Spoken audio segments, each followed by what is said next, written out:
Support for WUTC comes from Adventist Health Systems. With knowledge and a connected network providing whole person care, Advent Health is empowering people to take health into their hands and feel whole. More details at adventhealth.com. Support comes from the Proprioceptive Writing Center, teaching writing as a potential path for self-expression, heightened creativity, mental aliveness, and emotional health. Weekly and weekend classes are now available. Information at wayofwriting.org. This is listener-supported public radio.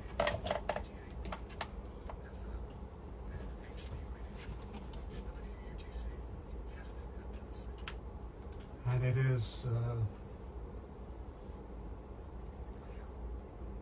Wednesday night. Turn on the microphone and everybody can hear you so much better. How are you? We have a group of writers again in the studios. We do every Wednesday, including Erik Simpson, Jason Von Stein, and Mike Crowder. And we also have a poet, Sarah, but I think we scared her off.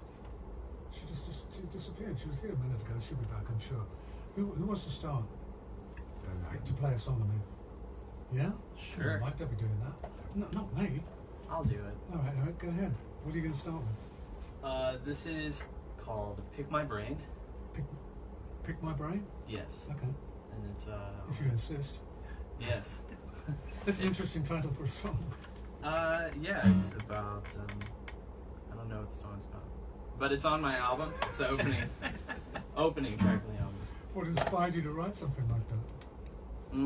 Just the feeling like we can't control what really happens in life. It's like, oh, it's so true.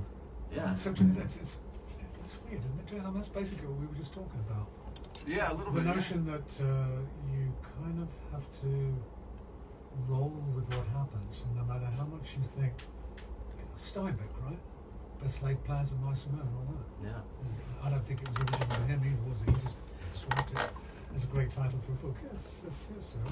Welcome. Thank you.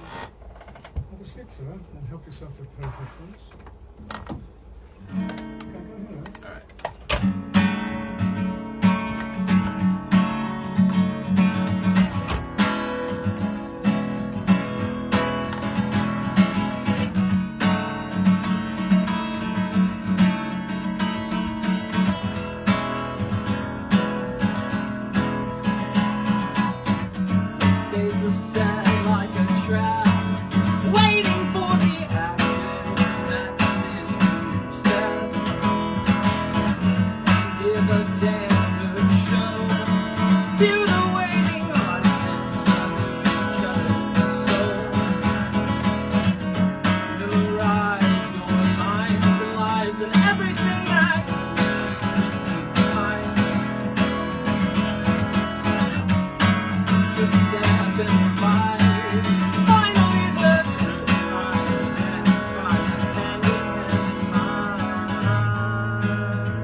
Like the key that unlocked your heart and eyes and everything to me.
laughing moons and perfect stars.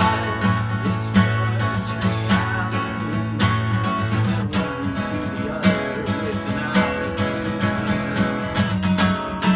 Curtain cold, let's hold each other's hands and lift them up while the music plays.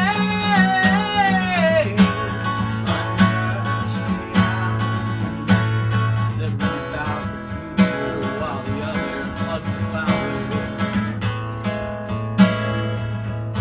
Can I pick your brain?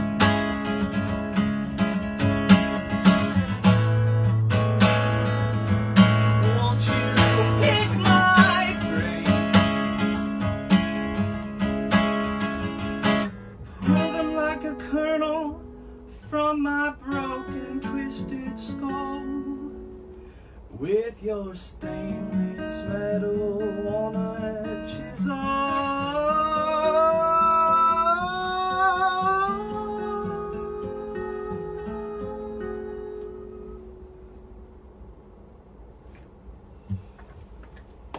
Very nice. Our guest, Erik Simpson, along with Jason and Mike and Sarah, who's also here with us now. Okay, so apropos of nothing really, it just kind of came up in the conversation, the idea of whether or not, whether or not it's wise to even try to be in control. And it occurred to me, listening to Erik and thinking about all of you, that first of all, there's something entrepreneurial about what you do. I mean, you're basically your own boss, right? And you create.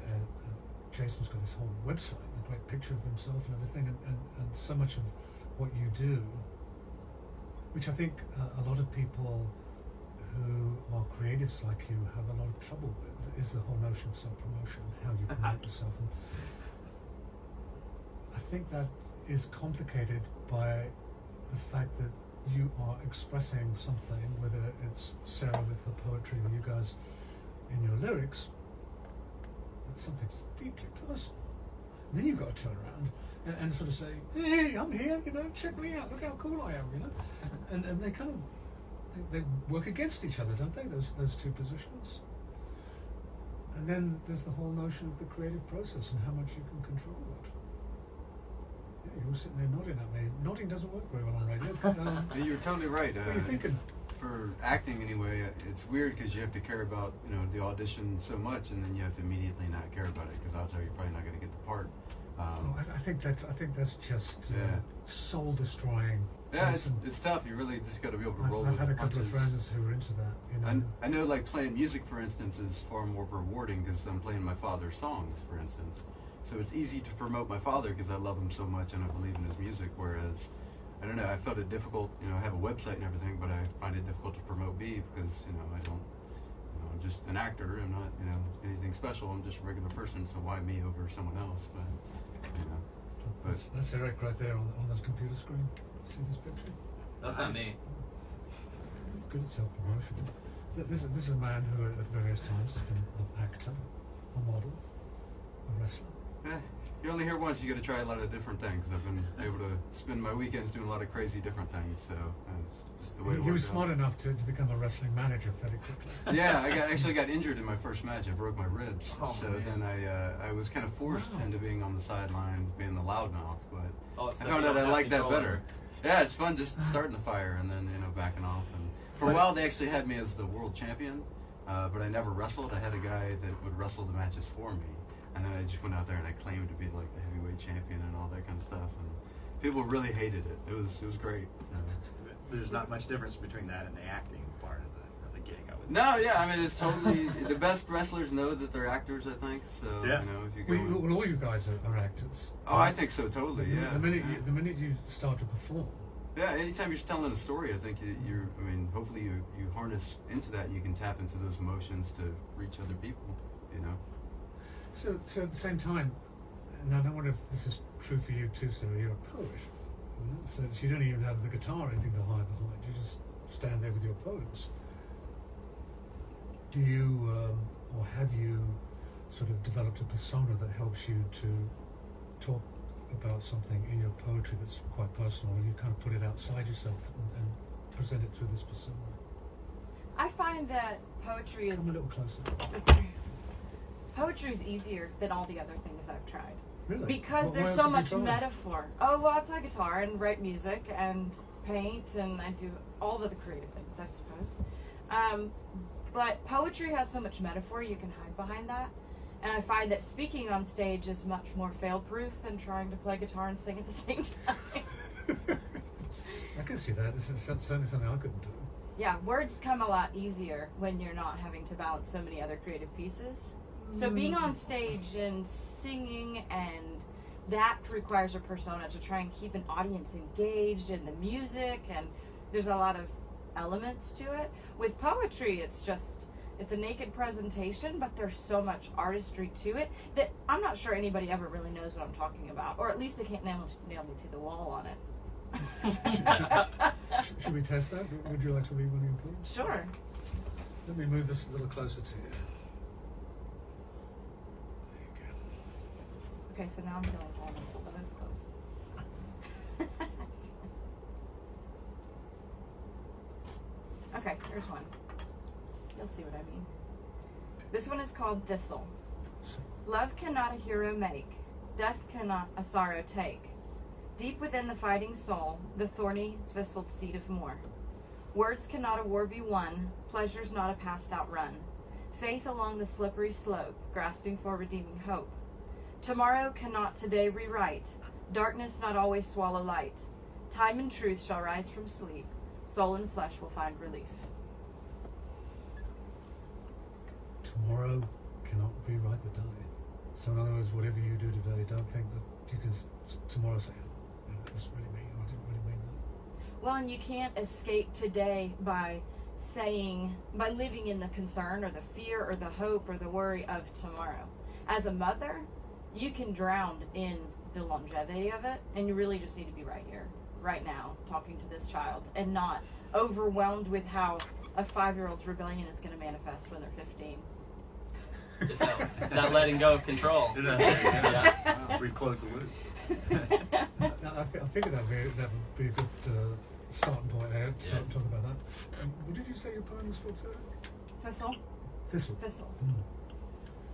Is that how you think about your children? Are they thistles sometimes? They're definitely all seeds being planted. And they're little boys, or they're not all little boys, right? 3 girls and 2 boys. Oh, wow. Yes. Yeah. That's a whole bush. It certainly is. And how old are they? The girls are teenagers. One is already 21. 21, 19, 17. So I have a Yeah, I know. senior in high school. Jason's looking at you thinking the same thing, aren't you? Yeah, you look far younger. It's possible you have a daughter 21 years old. I know, that's such a cliche thing to say. Yeah, she's got to be more like 30 or something. And then my boys are 7 and almost 6.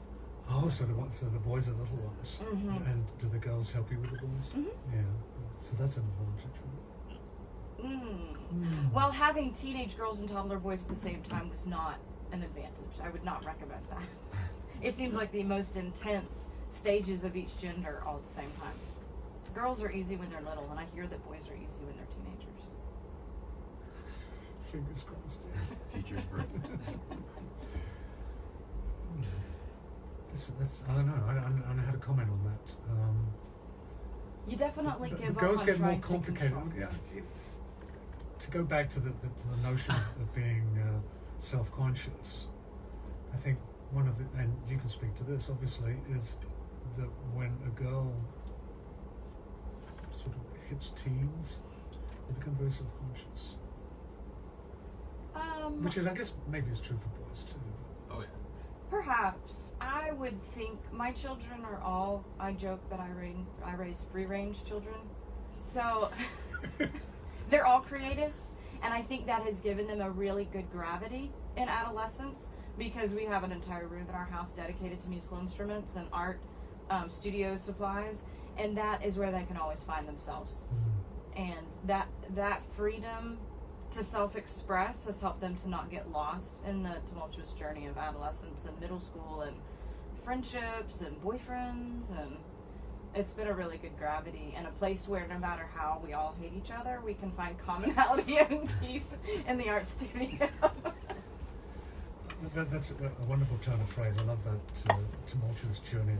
That captures it exactly. I think adolescence is just. Who Well, want to go and through that twice? I think the fact that there's something magic happens when you're 18 or 21 is a mirage. And that's a secret I tell my children is we don't know what we're doing either. Mhm. We just have permission to screw up more than you do.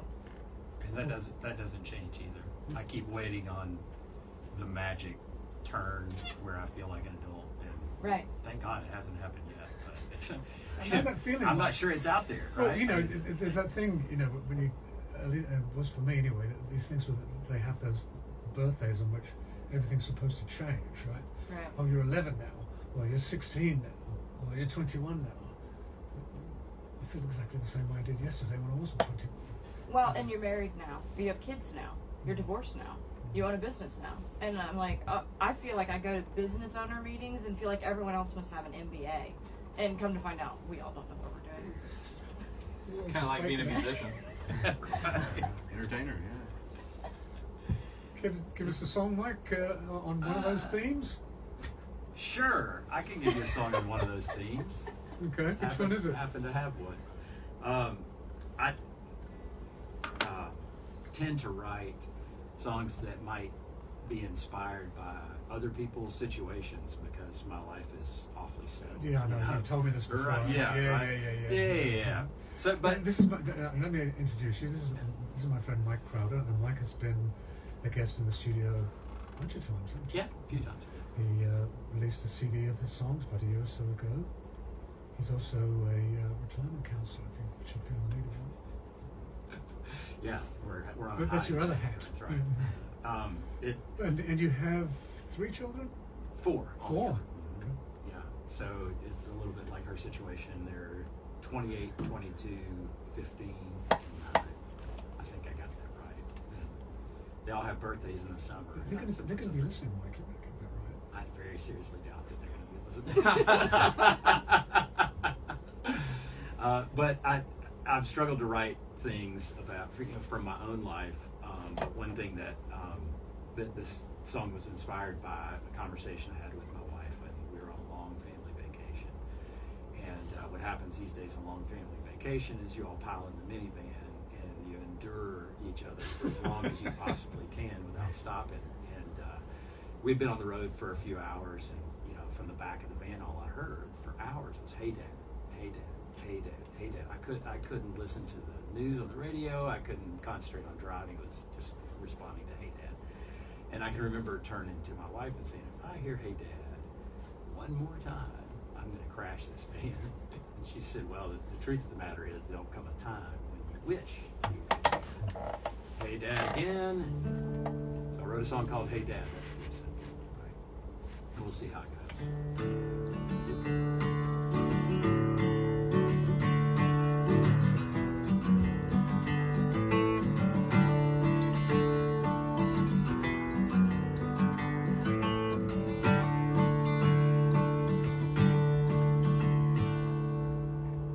Hey Dad, could you cut me up an apple? Hey Dad,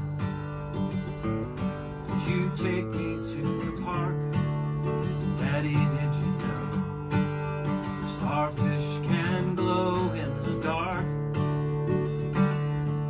Dad, do you remember you said we might go fishing after work? Hey Dad, you remember that? Hey Dad, would you take me to the movies? Hey Dad, only need to be dropped off. Daddy, did you ever like a girl who didn't like you back at all? Dad, do you remember you owe me $20 from the mall? Hey Dad, you remember that? Yes, my son, I do recall. Wanna get around to it all. You'll have a little patience with me. job as long as you're around. Try and do my best not to let you down. Hey Dad, you believe I got accepted? Hey Dad, I couldn't wait to let you know. Dad, do you remember? It's the only place I wanted to go. Dad, I always think of how you taught me not to set my sights too low. Hey Dad, you remember that? Son, I'm not surprised at all. My faith in you is ever strong. I knew we were headed for this day. I know you'll make me proud like you've always done. Don't forget to call me just to say,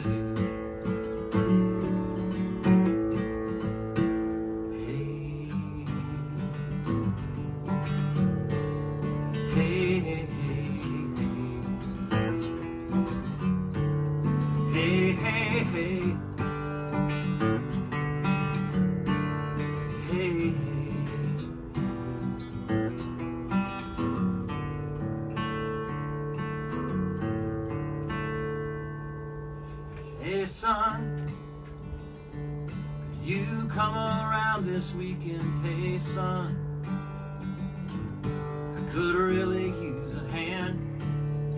Things that once came easy, getting kind of hard. You're old man. Son, do you remember when we thought time was our friend? Hey, son. Hey, hey, son. Hey, hey.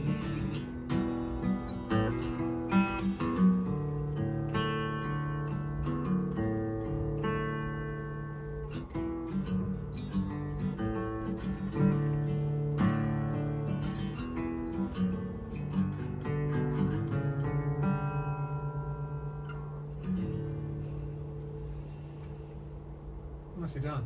Mike Crowder, I guess, along with Jason Von Stein and Mike Crowder and Sarah J. And the thing that just occurred to me that Mike and Sarah have in common is that they look remarkably youthful for people who have so many children and have had them for some time. It's that clean living, Richard. Is that what it is? I'm thinking it's because despite all the complaining, they give you life. There's no doubt about it. Absolutely. You know, my first daughter was a surprise at 21, and But she was a surprise at She 21. was, Yeah. and my youngest son. Were you was ready for that? Oh no, oh no. In fact, you and I probably were in some of the English classes over here at UTC at the time that part of my life played out. Oh, I didn't realize that. Okay. Maybe in Dr. Weir's class. Yeah. And my youngest son was a surprise at 40. So, I Different never kind of figured it surprise. out, right? You know, but there will be no more surprises.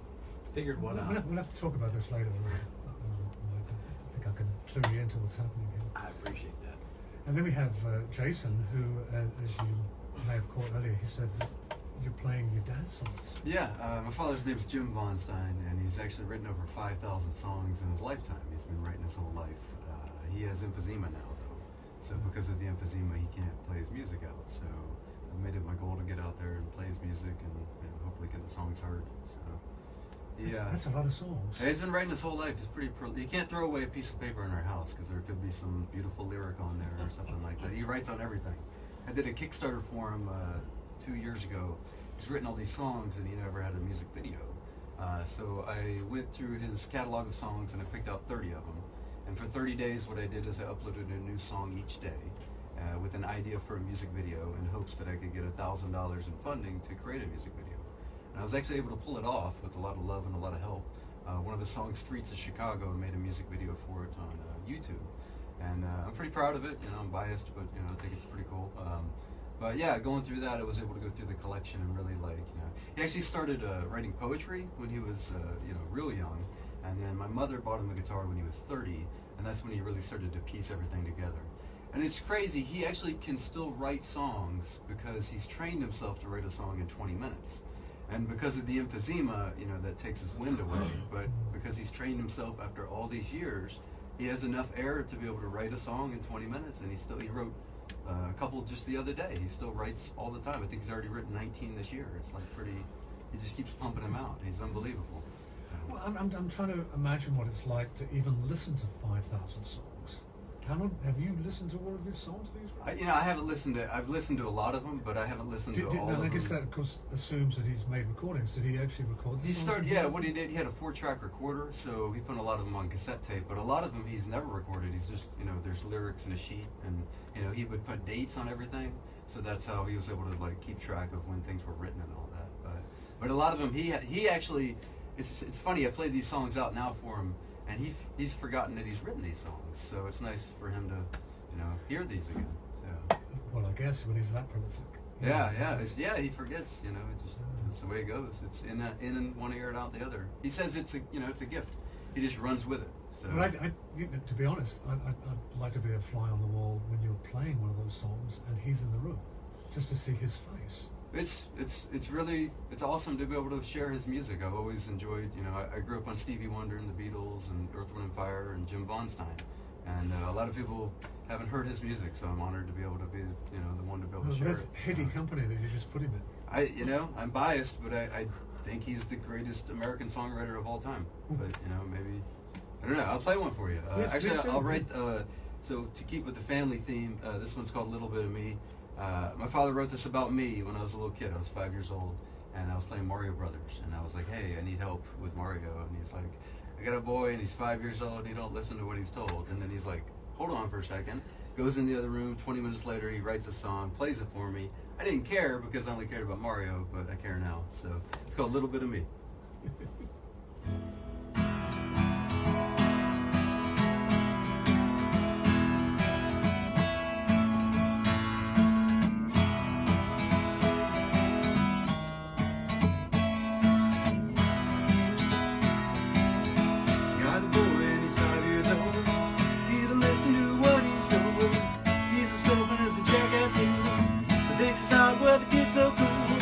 I guess he got a little bit of me. There's no chances he won't take. Bashing heads on his favorite thing. Stomping ants in the backyard wide. Drinking water from a busted pipe. I guess he got a little bit of me.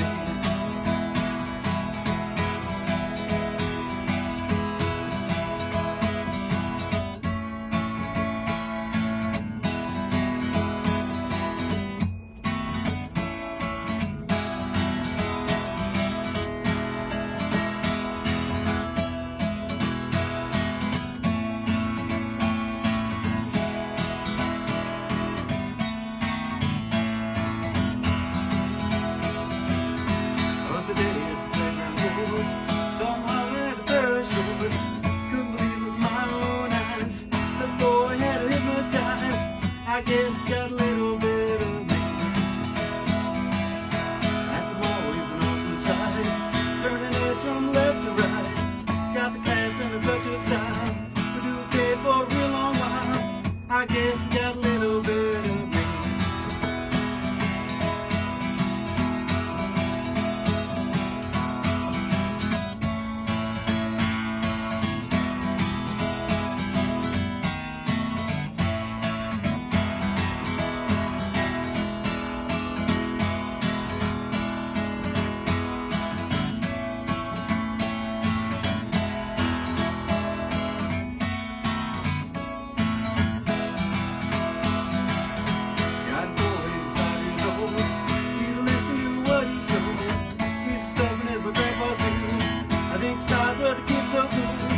I guess got a little bit of me.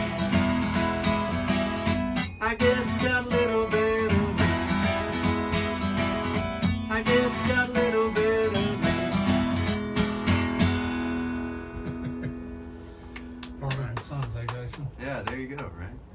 I actually did all that stuff. I was, stomping on ants and did something with a busted pot. I don't know, all sorts of, that's all lyrics I literally did. Maybe not the coolness of them all, but maybe, I don't know. We'll see. When he was writing all these songs, did he have any goal in mind? Did he want to? His favorite band is the Beatles, and John Lennon and Paul McCartney are kind of his upper echelon. And he wanted to be the two of them in one person. Was kind of always his goal. That was his, who he set as the bar. And if he could get to that point, he'd be happy. But he never, he only played 3 shows. He never really went out and played that much. He actually did play Riverbend one year here in Chattanooga, which was really cool. But no, he didn't. I mean, he did try to sell some albums with friends and stuff like that, but he got burned a little bit, and he kind of preferred to just be the songwriter. So it's nice. Nobody's really heard these songs, so. Yeah, I'm getting that. So it didn't ever occur to him to try to sell them to other people? Not really. We made a couple of CDs, and he had a friend of his that we moved to North Carolina with his friend, and we stayed with him for a few months in hopes that the two of them could work their way into doing the music thing. And it turned out to be a terrible situation. His wife was like crazy, and she ended up like recording all of our conversations, and she actually poisoned me as a kid. Like I was paralyzed and stuff like that. It was crazy.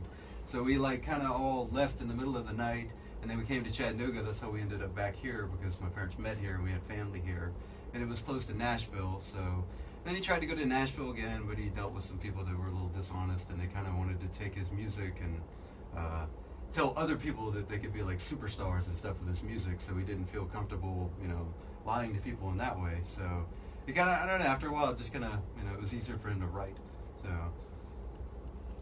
So what's the takeaway for you or all of that?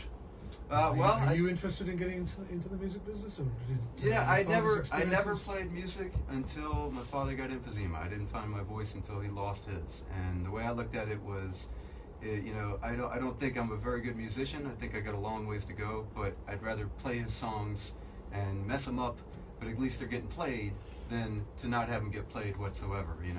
And the more I play, like anything, I think you get better at it. You just got to really put time and effort into it. I love his songs. I kind of am surprised that, he didn't have success. I kind of thought that he would, being that he's written so many. And, I got to get the music out there, That's now my goal. I hope to act again. I hope I do those things again. But the number one thing is getting my father's music heard. Well, the first thing I'd say to you, Eric, is I think you're being a little hard on yourself.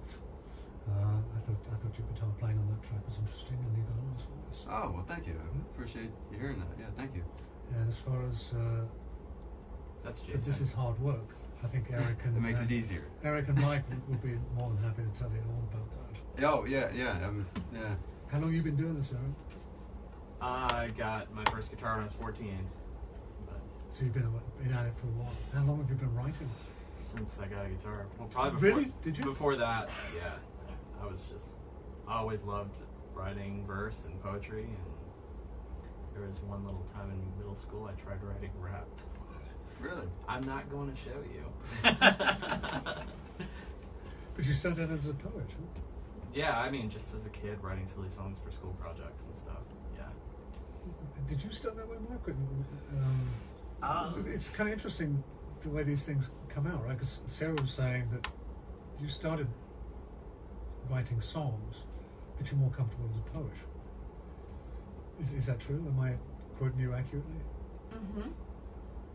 And Eric's saying exactly the opposite. I didn't have the means to play music when I was a kid. I mean, we didn't really have the money for any kind of music lessons. It wasn't until middle school that I picked up any instrument. But you didn't pursue poetry because you liked the idea of being a songwriter better. Is that true? I still do both. Oh, you do both? I just don't perform my poetry.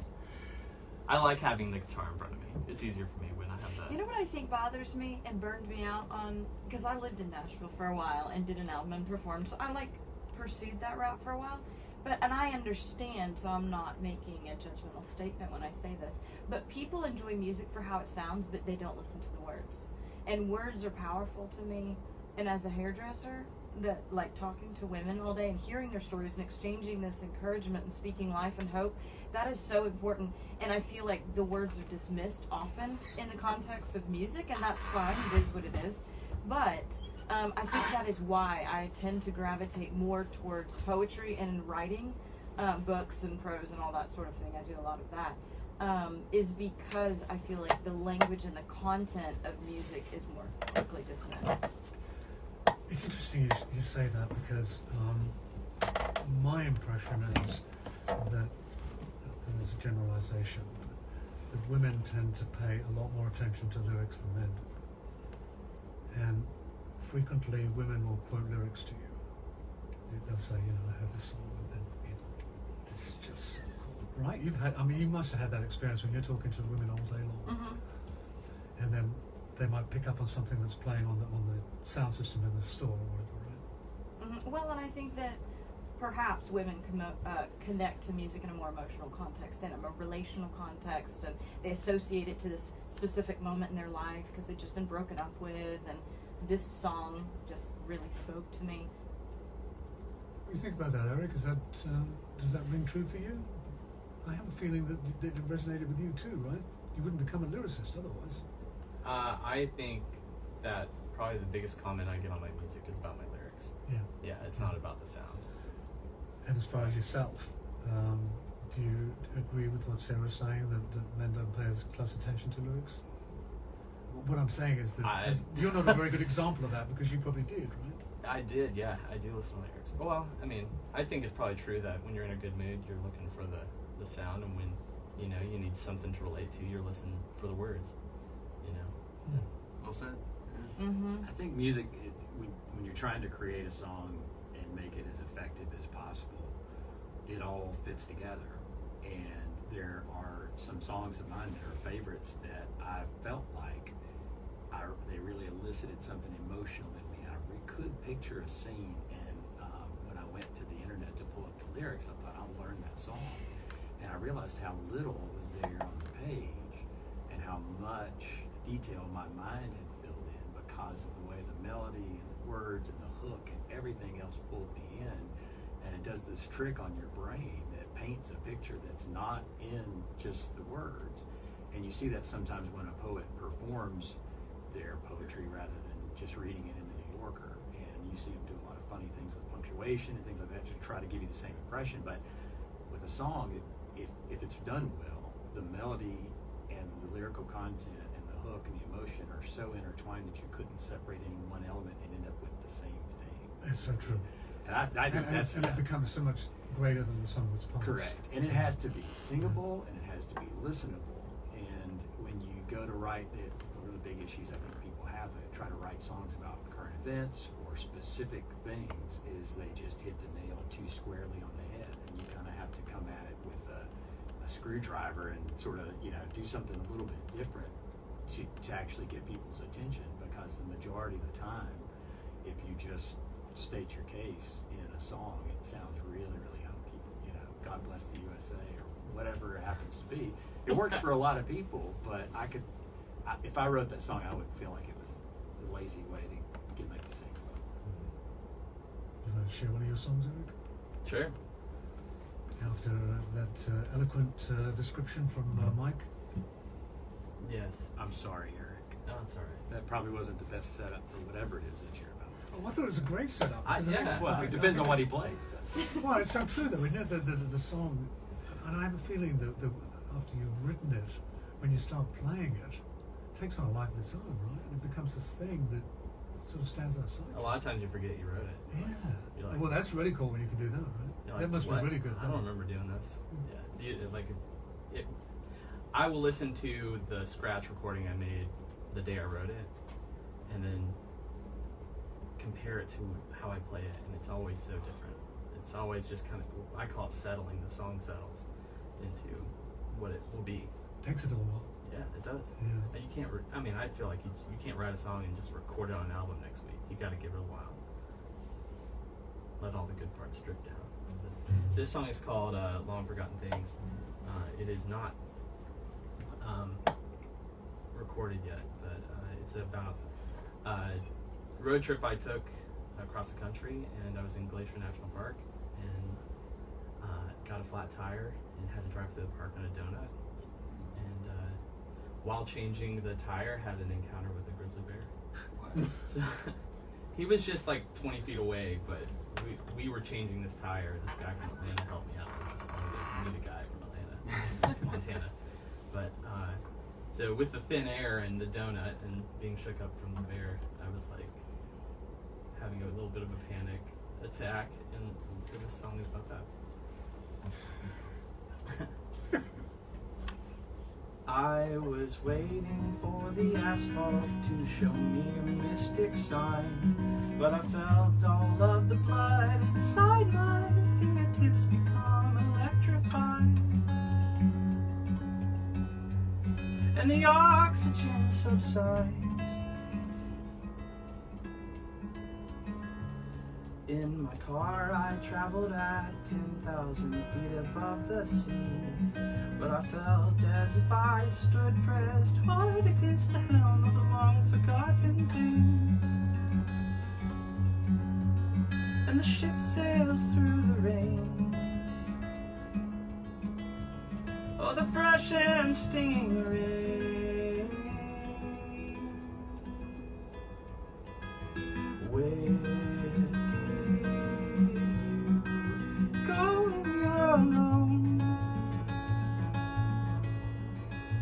did you make it home? Did you make it home? I descended with the panic ripping through my skeleton, just a couple thousand feet to feel my life escape my shallow damaged lungs and my disrespectful tongue. Oh, I cursed the times I never held your hand or kissed your mouth or just told you that you don't deserve the penalties inflicted on you now. Oh, I loved you then, I shout, and I whisper even now. Where did you go when you're alone? Did you make it home? Did you make it home? I plunged the final milliseconds into the terrain, but the box I am within turns toward the trees and drives across these glacial lakes. The weathered crags trip through the tread and pick out every single break. I'm not a mystic, yet I yearn for love and beauty for its sake. Please take and take, I want only to erase. I will just give you what I can in spite of all my wretched hate. In spite of all my wretched hate. In spite of all my wretched hate. In spite of all my wretched hate. Where did you go when you're alone? Did you make it home? Will you ever make it home?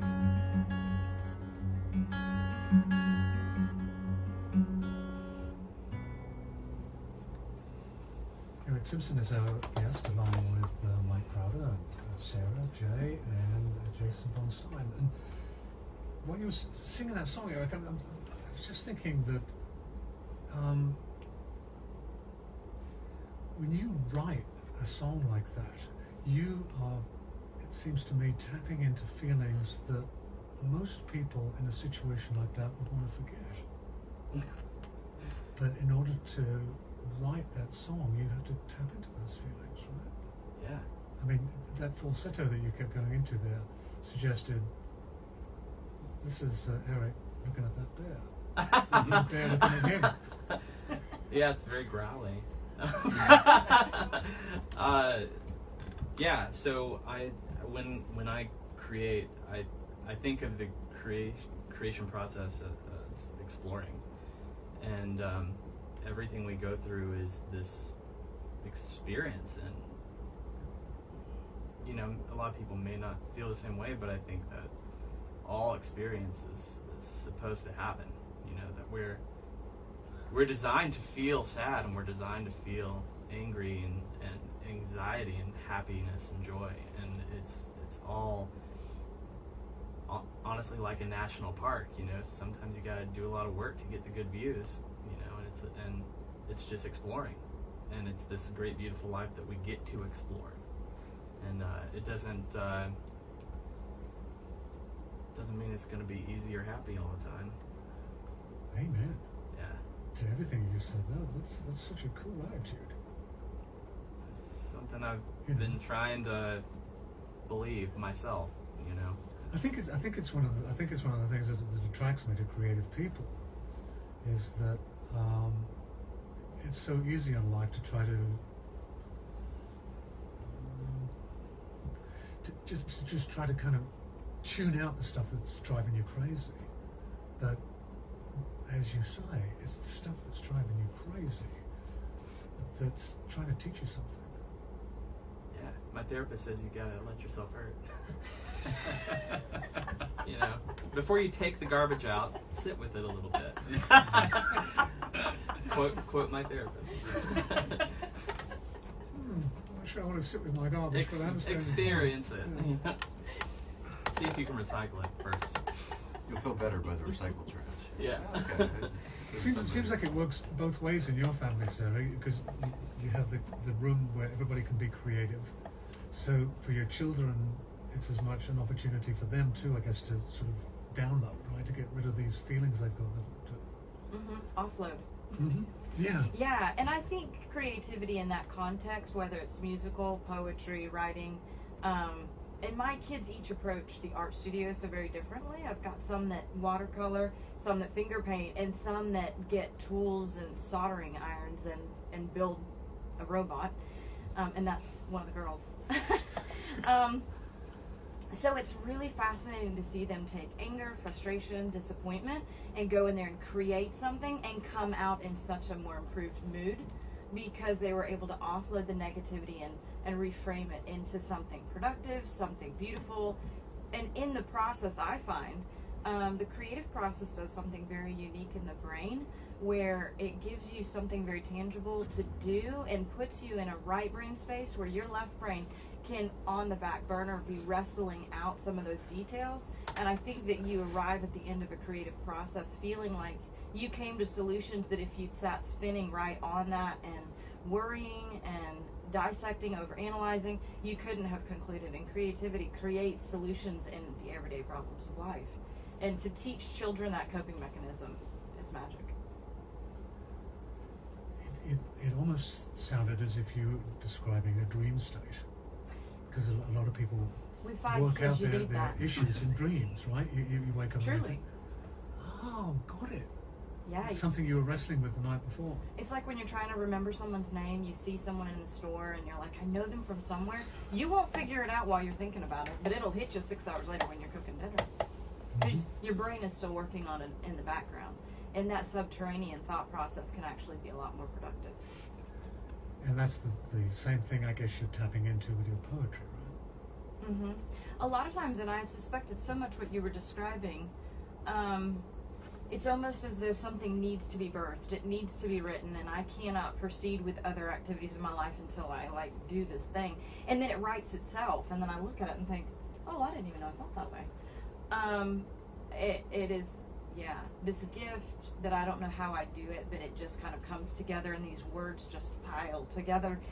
But it births this really curious, sacred, broken thing that it can have really latched into me, and something's really bothering me, but once I can get it out on paper, whether it's music or painting or poetry, I can really say, okay, I'm going to set that there and walk away. And it's pretty profound. My wife has said to me more times than I can count, I don't know what I'm thinking until I say it. And you're using writing the same way, aren't you? There's a lot going on up here, and you got to kind of Right. get it out on the table and sort it. It's good. in a kind of unconscious way, though. Absolutely. Well, I think that it's like an iceberg, you know? The things we see on the surface are just 20% of what's really going on. Because so much of what we're doing and the things that trigger us or the emotions that we experience, the ways we respond to people, have these tendrils and roots into our pasts and our hurts and our victories and our fears from childhood. We don't even know why we're responding or moving through the current of life the way we are, but creativity has a way of drawing that to the surface. Listening to you, Sarah, I kept thinking, you know, all good hairdressers are really good therapists. Yeah, we should need a But PhD in that's a psychology. role you play a lot, right? Mm-hmm. You're listening to people a lot, and people, I think, my impression is anyway, a lot of people go to the hairdressers to download, Mm-hmm. right? Absolutely. And it's such a privilege to carry those stories and to step into, the every 6-week appointment and pick up where we left off and be very intentional about speaking life into that and empowering them in their life. And women are so hard on themselves and exert so much energy taking care of everyone else that they forget you're doing an amazing thing and you're doing the best you can, which most often is much better than you think you're doing. And to point out the courage or the resilience or the energy it takes to sustain what they're doing, I don't know who else has said that to them lately. Most often, not much. Man, say that again, Sarah. It's exactly what I was trying to tell my wife this morning. Well, tell her to come see me. You said it so much better than I was able to do it this morning. Would you care to share another of your poems? Sure. I have one, actually. I was thinking it's very similar to what you were saying about you could get kind of in the trenches of your life and get frustrated and cynical. And whether through just a shifting of mindset, attitude, slowing down, simplifying, creativity, you can come out the other side realizing how blessed you actually are. This is called Cornucopia of Struggle. I believe I wrote it around Thanksgiving, which is why I called it that.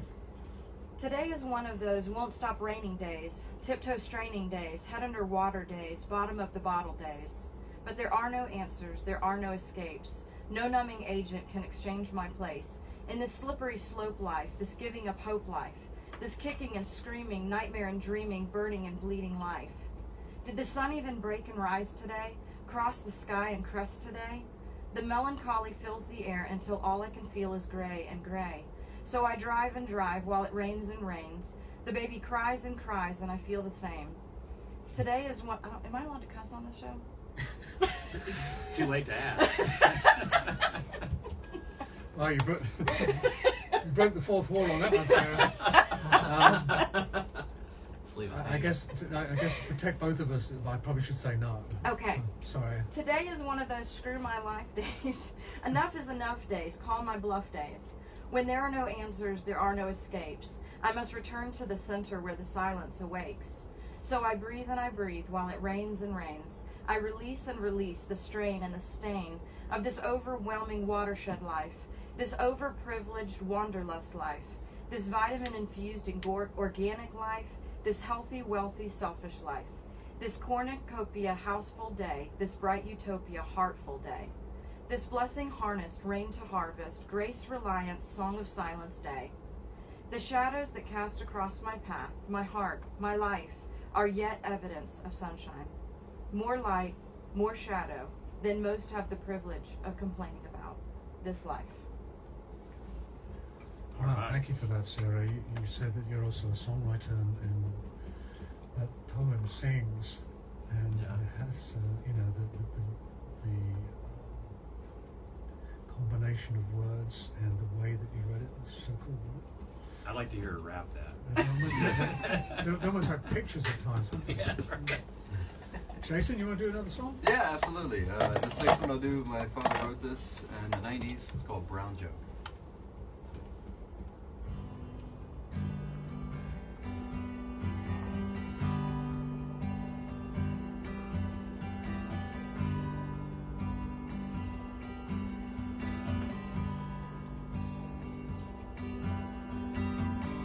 Brown jug in my hand, help me chase her memory again. I know I can count on loving you. Make her walk with me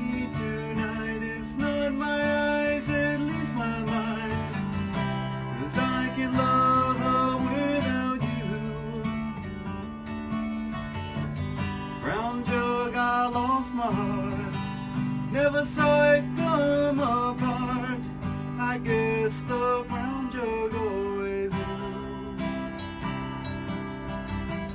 It can make the silence clear, and drinking it won't bring you here. But it's as close as I can do. You tell me I'll be alright. This jug will hold me through the night. But when I wake up, I love you. The brown jug's only living proof. My love for you is 100 proof. This brown jug never goes away.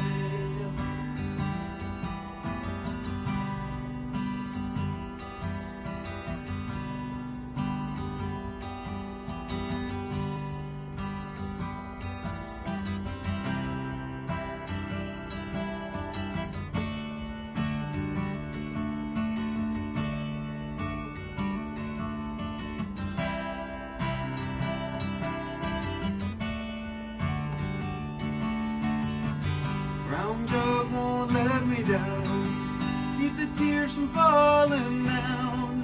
It's only there to ease the pain. Just a friend to hear my voice. Not alone is by its choice. The only friend who's not insane. You tell me I'll be alright. This jug will hold me through the night. But when I wake up, I love you. The brown jug will be living proof. My love for you is 100 proof. This brown jug never goes away. You tell me I'll be alright. This jug will hold me through the night. But when I wake up, I miss you. The brown jug's only living proof. My love for you is 100 proof. This brown jug never goes away.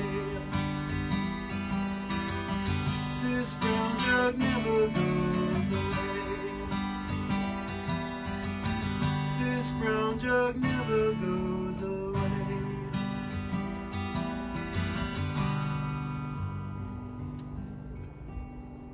Jason Von Stein is our guest, along with Mike and Erik and Sarah. And I was just thinking while you were singing that, Jason, the rap on a lot of men is that they're not very good at talking about how they feel. And here you have this incredible insight into how your dad was feeling for much of his life. Yeah, I mean, you're right. I think a lot of guys, probably don't tap into it as much. Maybe we tap into it more because of creativity. I know being an actor, you got to tap into a lot of emotions. So I feel like what you're saying, I feel like I actually get to tap into more emotions playing music than anything I've ever done in my life. If I'd have known that I could do this when I was a kid, I'd have been doing it. I don't know if I would have ever acted. I don't, because I can get so much out of this. You can tell a story in 3 minutes. You can do, a happy emotion, a sad emotion, so many different things with music that, and I think it touches more people. You don't even have to know the language and still can be touched by that. You have more time. Movies, you got to spend a couple hours. Whereas music, you don't even need lyrics, to be touched. That is interesting, isn't it? Yeah, no, it's what you're saying about you don't even necessarily need to understand the words to get the point of it. You really don't. Yeah, I think that's the what beautiful thing Mike about was saying before. It brings us all together in that way. I don't think anything else can do that quickly. Otherwise. And I'm very lucky that my father is someone that always tapped into the lyrics. That's actually the thing that gave me the most confidence when I first started singing. Like I said, I don't particularly think I'm very good, but I believe in the songs and I believe in the stories. And I believe music nowadays has lost that story. And I'd like to be able to bring that back, get people listening to lyrics again. The Eagles are you listen to Lying Eyes. I think it's one of the most beautiful songs ever written, and it says every single thing. And if you've ever lived that, then you're gonna, I cry every time I hear that song. So I would like to be able to, give that gift back and tell stories with his music. So that's quite a goal you've set for yourself. You're basically realizing your dad's goals and visions, right? Yeah, I think I think he should have had a lot more success with his music. Frankly, I think I put his music up there with anybody. I'm biased, but I'm happy that I can be the vessel to do that because I'm doing it, not for anything other than to get the music out there. Well, that kind of brings us full circle. That whole notion of how difficult it is sometimes for the writer to present the work. Oh yeah. So you're doing it for him. Yeah, I think whereas these poor blokes have got to do it for themselves. It's interesting. My Although father. you've got children, so who knows? Yeah, my father's not much on self-promotion, so he wouldn't have been able to promote himself. And I'm really, I got a website, but just because of we can make a website pretty easy. I'm not really huge into self-promotion, but his music, it's easy to promote what you love, So do you have any gigs coming up, Jason? Yeah, actually, this next Saturday I'll be playing in Ooltewah. There's a place, Wired Coffee Shop. I'll be playing there. I got a show, Smithsonian Bar in Atlanta, coming up May 4th. I'm still trying to get Star Wars outfits together for that. And then I got a festival coming up in Nashville at the end of May, so a few gigs. So the Ooltewah gig again, what's the date on that? It's called Wired Coffee Shop. It's going to be Saturday, February 9th, and I'm playing from 8 to 10. Eric, you got any gigs coming up? Actually, February 9th. Yeah. But it's in Nashville. In Nashville? Nashville. Oh, Nashville. Yeah. Really? My band Dream Journal is playing in Nashville at a place called Fat Bites. Spelled P-H-A-T? P-H-A-T. Yeah, I've seen that. I think the email said we go on at 10:30. I think that place has got a good rep, right? Apparently, my friend was like, "Yeah, I live right next to that place. That place is great." Yeah, They'll be there. Yeah, I hope so. I think he actually he was supposed to go to a wedding, but then he found out we were playing there, and he was like, "Yeah, I'm gonna come see you guys." Did he just decline the invitation, or did he break up the couple? I mean, how serious is it? I'll probably get that story on Saturday. Sounds like there's a song in there, one way or the other. I didn't know you had a band, Eric. You were kind of keeping that on the down low. Yeah. This is actually our first show together in like a year and a half. So. So you've been doing solo stuff for a while? Yeah. So, it's called Dream Journal.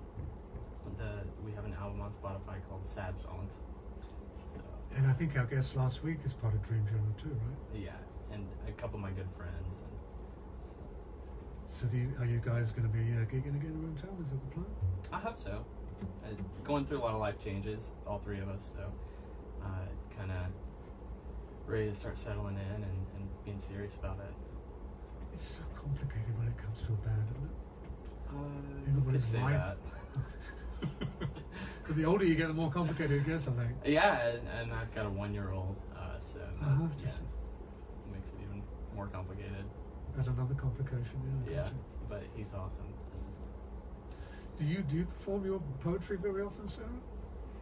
No, I am looking to. I mean, I think it's fun. I went to a poetry reading recently, and I'm considering that. I have a lot of irons in the fire. Well, you've got 5 children, right? Mm-hmm. And I just did an expansion at my salon. So, you did what on your salon? An expansion. Oh, you did? An addition, and hired new staff. So that took some energy through the fall and winter to get that kind of all established and getting going. But that's kind of the juggle, I suppose we all do with creative things, is that it doesn't always feed the children. It doesn't always pay. So you have to make time for creativity and to nurture that and facilitate it, but also to show up for work and pay your bills on time. And so that balance, because I'm in the process of writing a book that'll be out this year. It's my second book. Really? Mm-hmm. What kind of book is it? Is it fiction or non-fiction? Non-fiction, and it's a combination of prose and poetry, and it'll even have some illustration in it. And it's about, this first book will be about womanhood and what that looks like in today's Western culture of coming into your own, the generation that we have coming up, and the common things that I see with as a hairdresser. There's a consistent thread of unanswered questions that women have, and walls that they hit, and who they're supposed to be, and where they find purpose and fulfillment. So that's the first book. The second book will be parenting, and the third, it's a series of 4.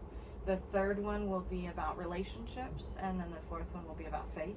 But they're all within a theme of what those structures are and are not, and how sometimes we want things to be formulas and very clean and tied with a bow, but it's actually all about the journey and about the mistakes and about the experiences and the connections. And there's a lot of grace to be found when you stop expecting the outcomes to be so clean and just be right where you are. It's that whole like control and letting go of the future. So I've been working a lot on the salon as well as the book. So poetry readings would interfere with dinner and bath time. That's exactly what I was just thinking. So when do you have time for all the other things you have to do? Oh, well, Wow. I just forfeit sleep. Well, I hope you will be our guest again. It's been a pleasure. Thank you. And you too, Erik. Thank you. And Jason. And Mike. Should we close with a song, Mike? I'd be happy to. How much time do we have? As much time as you need. Oh, really? Well, it's Why, is this a long song? It's in 4 movements. Wagner wrote this That's one. right. I don't want to be It's a an one. epic, huh? I don't want to be a one-upper, but I've actually got a 6-book series that I'm writing. I'll race you to the finish line. So yeah, good luck. He doesn't. He's just talking. I'm just talking. So we were talking earlier about trying to write songs that sort of touch on modern issues without necessarily just saying this is a modern issue that I'm singing a song about. And this in particular is about the connectivity that has sort of come into fashion during my lifetime. When I was younger, if you had a relationship with someone, it didn't work out very well, you had a pretty good chance of never seeing that person again, unless you could change coffee shops and pretty much that was it. And now, if you're on social media and you have a lot of friends in common, you sort of you're going to run into a picture or a wedding announcement or a business opening or something like that. And Chattanooga's a pretty small town. I've lived here all my life. And those things happen. So I was trying to write a song about the idea that that you can never really get away from your past anymore. And it came out like this. It's called The Man.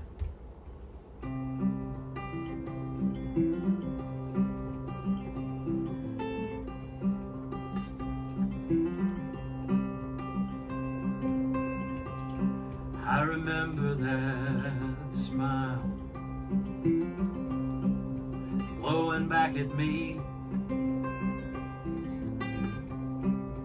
lighting up the pictures on my telephone screen. There's a high school graduation. There's a child up in a tree. There's a girl I used to know. Her face is all a beam. You've got everything I wanted for you.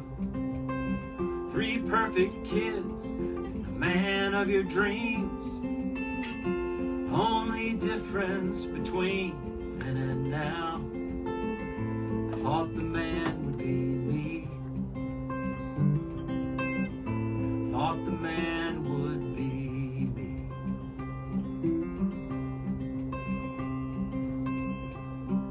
We'd sit and talk for hours, lay out how things were gonna be.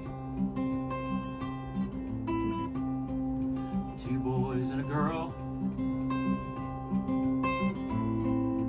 front porch and swing. It ain't easy to surrender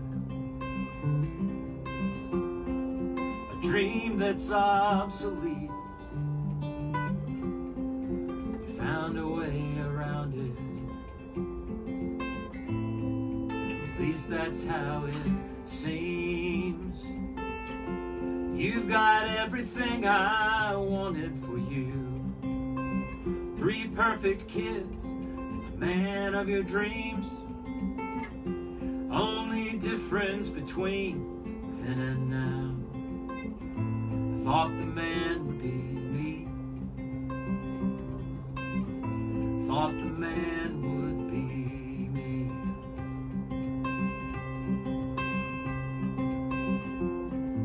A boat out of the water, and I'm a train without a track. You always knew where you were going. You ain't ever coming back.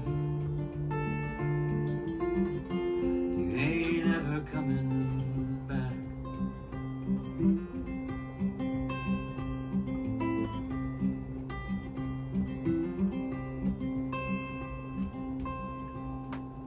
Thought I was your oxygen, needed me to breathe. I was just the light for you. Had to have to see pretty little picture of how your life could be.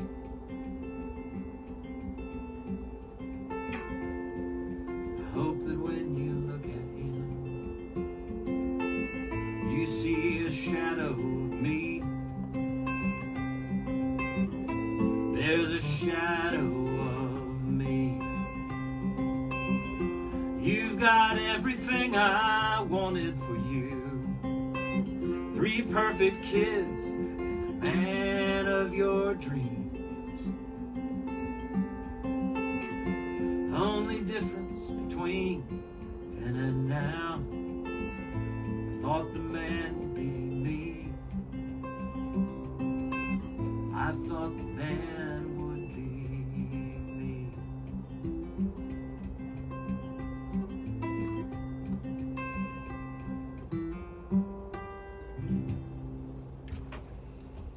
Oh, I love that song. I've heard you do that before. Mike Crowder is our guest. You have any gigs coming up? I am hosting the Chattanooga Songwriters Association Heritage House Songwriters in the Round, and the date is the second Thursday in March. Oh, in March. In Okay. March, that's coming up, yeah. But that's something for anyone that's interested in singers, songwriters in the local area to be aware of. Every month on the second Thursday at Heritage House in East Brainerd, we gather. And we have 3 or 4 writers in an intimate setting, and they perform songs for a very appreciative crowd. That's always fun. And I've also been participating in the Songwriters Stage at Camp House, which I was lucky enough to sneak into the finals last year, and really enjoyed performing there. And Katrina Barclay ended up being the winner of last season, which I was thrilled about because she's just super duper talented. And so those kinds of things are really right in my sweet spot right now, because I'm not in a band and don't have to schedule around anybody else. I've got a dozen or so originals that haven't been recorded yet that I'm ready to start working on. And, Way to go. Yeah.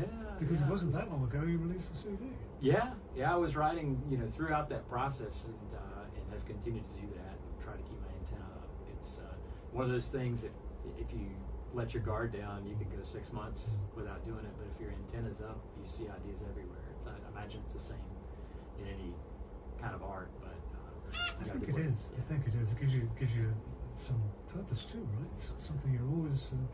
It makes life more interesting. Yeah, I like to exactly. listen to other people's conversations and write down the little snippets of crazy Southerndom that I hear, and those make their way into songs too. Sounds like Mose Allison. A lot of his songs are written that way. Oh, no He said, kidding. I just sit at the bar and listen to what people say. Everybody crying mercy. Right. It's one of those songs that you wrote. So you all have websites, I know, so if people can find you, that's probably the easiest way to do it, right? Bandcamp. And by your names? Is that, Right. is that Yeah, how it works? JasonVonStein.com. MikeCrowder.bandcamp.com. Oh, you're on Bandcamp. Yeah, I Okay. am. Yeah. Eric? DreamJournal.bandcamp.com. Oh, you're on Dream Journal's the one that's up there. Yeah. Okay. I think don't you have stuff under your own name too? Not that you're aware Maybe of. somewhere, but no, I So the best way is Dream Yeah. Journal. yeah.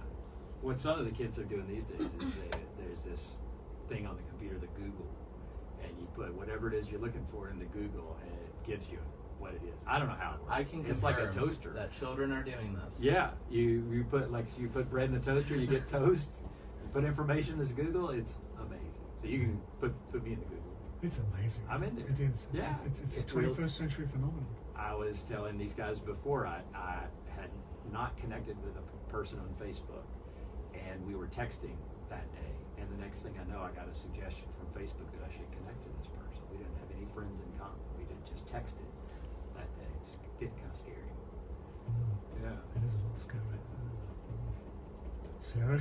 SarahJandCompany.com. Sarah J. and Company. And your book is coming when you figure? Hopefully by the end of the year. Really? It's written. It just needs to be edited. But I'm doing a lot of personal development and happen to be in a really great learning upstream on life. So I would like to kind of ride that for a while before I do a final edit on the book, because I think it'll really benefit it. What's the first one called you wrote? Hearts That Bleed. And this is going to be called Unbecoming Myself. So the first book is already out there.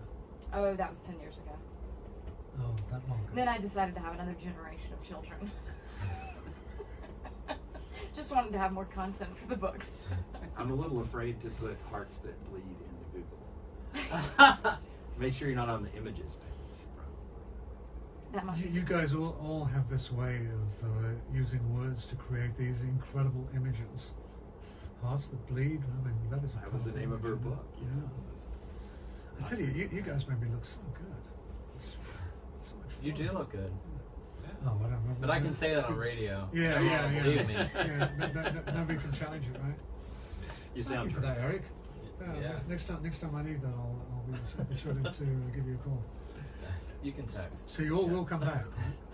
Yeah, I'd love to. Yes, Yeah. absolutely. Thank Thanks you. for Wow, having so us. cool. This is a Thank great you so show. much. Thank Thank you. you for the opportunity. It's That was wonderful. amazing. I Thank loved you. it. Richard, You're the one gave me the opportunity, not the other way around, Jason. I said it from the stage at the songwriter stage that I hosted a couple of weeks ago, that the connection that you've had with the local songwriters community and original music, you've done the work of any 5 other people in the scene for the last 30 years, and I mean that. And it's as long as you keep having us, people are going to keep banging that down. Man, you know I want to keep having you. I mean, Well, good. Okay, in the interest of complete disclosure here. So we start this house and what are we going to talk about? And all of a sudden, it's been way over an hour, and I love what Sarah said about that every 6 weeks you pick up the conversation again. That's exactly what I would like this to be, where, whenever you want to come on back and we'll pick up the conversation again. Awesome. Absolutely. Yeah, thank you. How about tomorrow? Thank you so much. And before I forget, this is WUTC in Chattanooga. I didn't realize. The engineer's going to be yelling at me for not doing the legal ID for so long. I didn't know you could keep going. Like, I thought you were going to have a hard cut in an hour. And I was like, what am I doing here? He's kinda I'm missing my show.